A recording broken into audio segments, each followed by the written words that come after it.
ಮಳೆಯಿಂದ ಉಕ್ಕಿದ ಹೊಳೆ ಗ್ರಾಮವನ್ನು ಸಂಪೂರ್ಣವಾಗಿ ನುಂಗಿತ್ತು. ಆ ಹೊಳೆಯೊಡನೆ ಬಡವನಾದ ಶಿವರಾಯ ತನ್ನ ಮನೆಮತವನ್ನೆಲ್ಲ ಕಳೆದುಕೊಂಡ. ಹಸಿದ ಮಗನ ಕೈ ಹಿಡಿದು ಹಾಳಾದ ಹೃದಯದೊಂದಿಗೆ ಸಹಾಯಕ್ಕಾಗಿ ತಿರುಗಾಡುತ್ತಾ ಬಂದ.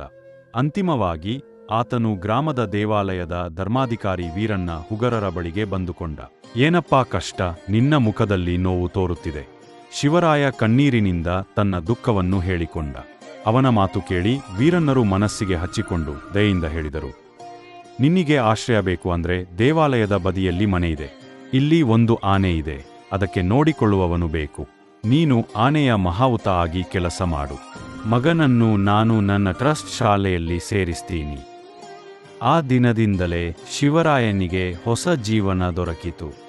ಅವನ ಮಗ ರಾಮು ತುಂಬಾ ಪರಿಶ್ರಮದಿಂದ ಓದಿ ಕಾಲಕದಲ್ಲಿ ವೈದ್ಯರಾದ. ವರ್ಷಗಳು ಹೋಯ್ತು. ಒಂದು ದಿನ ಧರ್ಮಾಧಿಕಾರಿ ವೀರಣ್ಣರಿಗೆ ಗಂಭೀರ ಅಸ್ವಸ್ಥತೆ ಬಂದಿತು.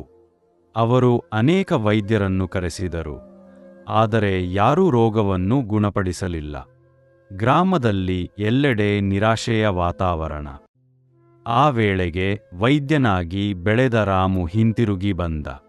ಬಾಲ್ಯದಲ್ಲಿ ತನ್ನ ತಂದೆ ತಾಯಿಗೆ ಆಶ್ರಯ ನೀಡಿದ ವೀರಣ್ಣರ ಪ್ರೇಮ ಅವನ ಹೃದಯದಲ್ಲಿ ನೆನಪಾಗಿತ್ತು.